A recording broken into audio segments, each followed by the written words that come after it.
Heidi by Johanna Spyri. In the last part, we heard how Heidi bonded with Clara's grandmother. Stay tuned to find out what happens next. Every afternoon, while Clara was asleep, Grandmama called Heidi to her room. They talked of many things, and Grandmama listened to Heidi's reading. Her reading was getting better and better. But Grandmama noticed that Heidi was looking unhappy again. "Something is still troubling you, Heidi," she said. "Have you told God about it?" "Oh yes, but I don't pray to him anymore now, because he doesn't listen." "What?" said Grandmama. "Why do you say that?" "Because I've asked him for the same thing every day for weeks, and he hasn't done it. How can he listen to me? There are so many people in Frankfurt all praying at once." "Oh, Heidi, that's not the way to think of God. Of course, he can listen to everyone at once. He has heard you, and he will help you. But perhaps he will do it in another way.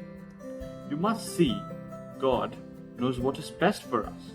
You must go on praying." These words made Heidi a little happier. But soon it was time for Grandmama to leave Frankfurt and go back to her own home. Clara and Heidi were both very sad to see her go.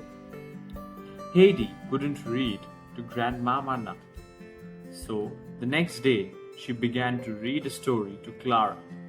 This story was about a little girl and her grandmother, and in the story the grandmother died. "Grandmother's dead," Heidi cried. "I can't go to her now, and she hasn't even had one roll." "It's only a story," Clara told her. "It's not your grandmother, you know." But Heidi cried more loudly than ever.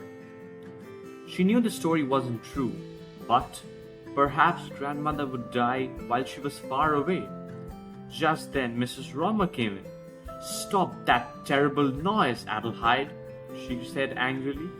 "If reading a book story makes you cry again, I shall take the book away from you, forever." Heidi turned white. That book was the dearest thing she had. She never cried again while she was reading. Every night when Heidi went to bed, a picture of the Alp came into her head.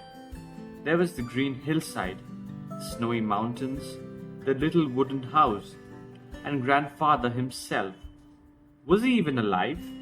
She lay awake for hours, and often she cried very quietly. The weeks went by, but Heidi didn't know what time of the year it was. She became thin and lost all the color from her face. Sebastian tried to give her the nicest pieces of food, but she didn't want to eat.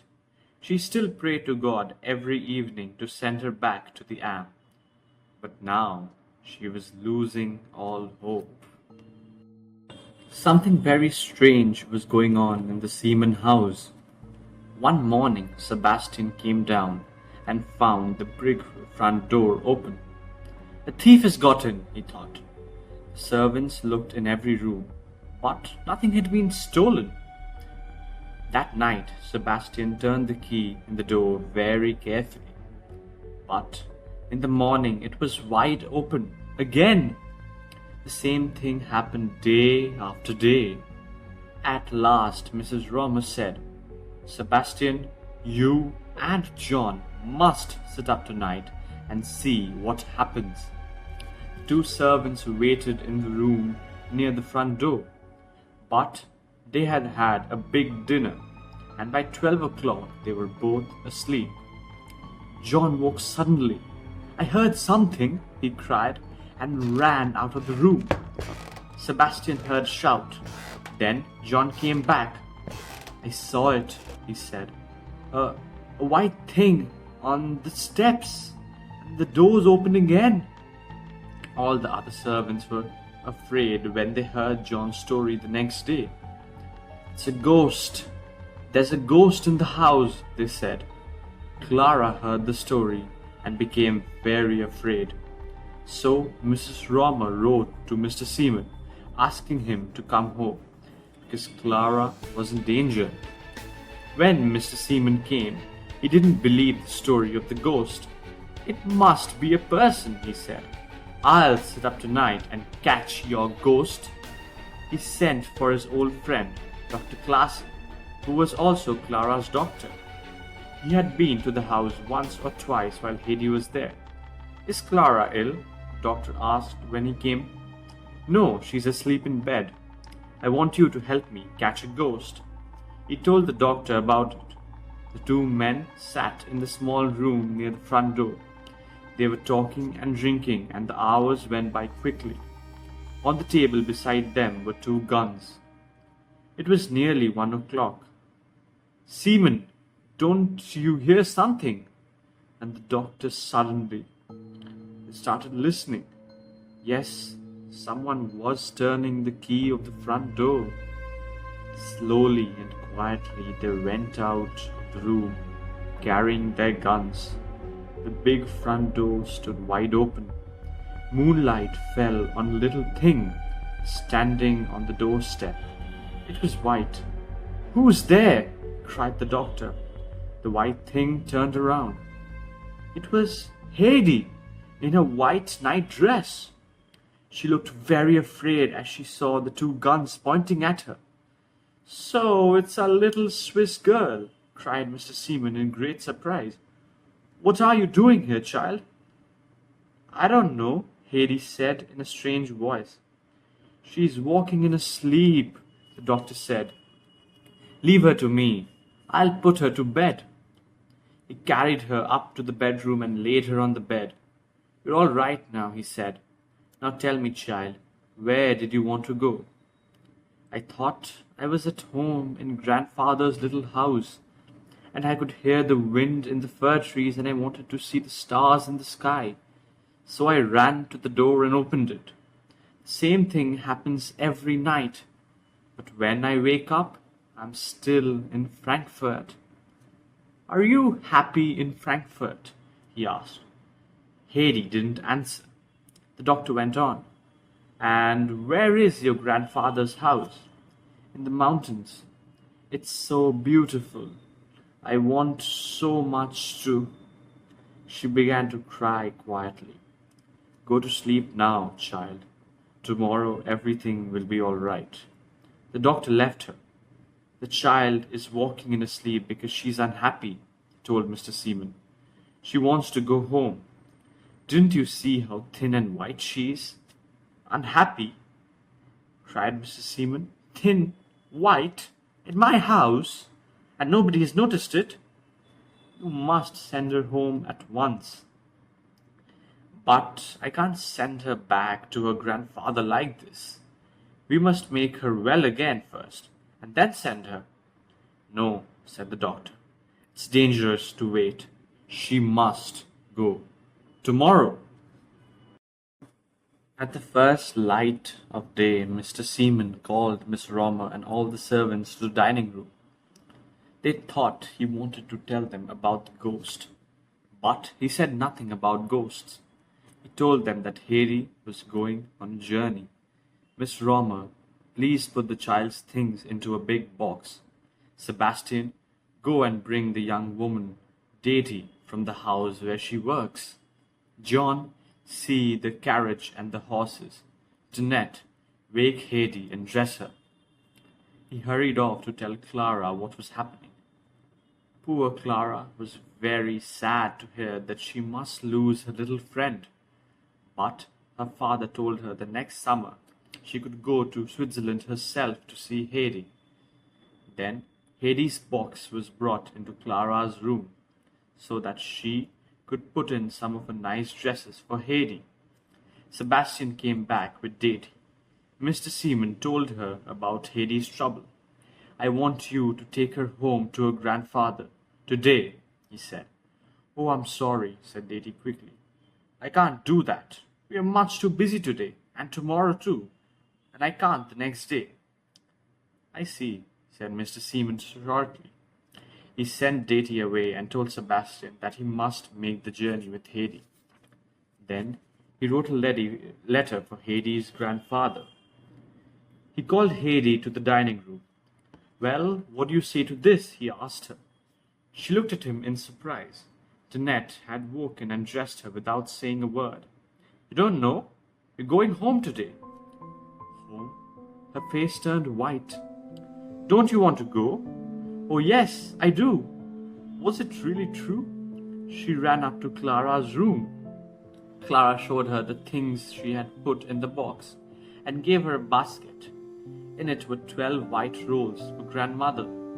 Heidi put her big book in it too. Now the carriage was ready and the girls had to say goodbye. There was no time to be sad. Heidi and Sebastian climbed into the carriage. The carriage took them to the train, and the train took them to Paisley, where they stayed in a hotel for the night. Then another, slower train took them to the small town of Mainfield. From here, they were going to walk to Dorfley. Sebastian was uncertain about this part of the journey. He was afraid of mountains and didn't like long walks. He asked the way from a man who was putting some big bags into a cart. "Dorfley? I'm going there myself," said the man. "I can take the child and her box." Sebastian was very pleased. He gave Heidi the letter for grandfather and a small bag. "This is a present from Mr. Seaman. Look after it carefully. Put it in the basket under the rolls." As the cart came nearer and nearer to Dorfley, Heidi became more and more excited. She could see the Am in the front of her now and all the other mountains. When they reached the village, she thanked the driver and jumped down with a basket. "Grandfather will get the box," she said. She hurried up the hillside, thinking only one thing: is grandmother still alive? She reached Goat Peter's house and stopped at the door. She was afraid to go in, but now she was inside, and a voice called from the corner. "Dear God! That was like our Heidi's footstep. Who is it?" "But it is Heidi, grandmother." She threw her arms around her. Grandmother put her hand on the child's head. "Yes, it's her hair and her voice. Oh, thank God!" "I've brought you some nice white bread," said Heidi, and put the rolls on grandmother's knees. "Wonderful! And so many!" She felt them one by one. "But you've brought me something better than bread. You!" "I must go to grandfather," said Heidi after some time. "I'll come again tomorrow." She climbed up the Am. First, she saw the tops of the old fir trees, then the roof of the house, then the house itself, and there was grandfather sitting on the seat. "Grandfather! Grandfather!" she cried and ran to him.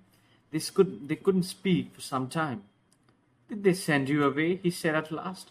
"Oh no, they were very good to me, but I wanted so much to come home to you. Oh, there's this letter for you." She gave grandfather this letter to read, "and the little bag from Mr. Seaman."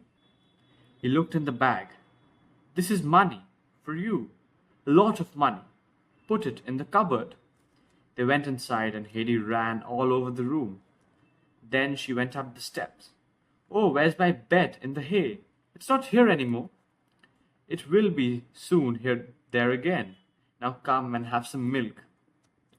Heidi drank until her bowl was empty. "Nothing in the world is as good as our milk," she said. From outside there came the sound of many running feet. Heidi jumped up and ran out to the goats. Peter was behind them. "Good evening, Peter," she called, but he just stood there with his mouth open while Heidi talked to the goats. "Are you back then?" he said at last, and came over and took her hand. "That's good." He went down the hillside with a very happy face. Heidi's bed in the hay was ready now. She thanked God for bringing her home and went to sleep. There was no sleepwalking that night.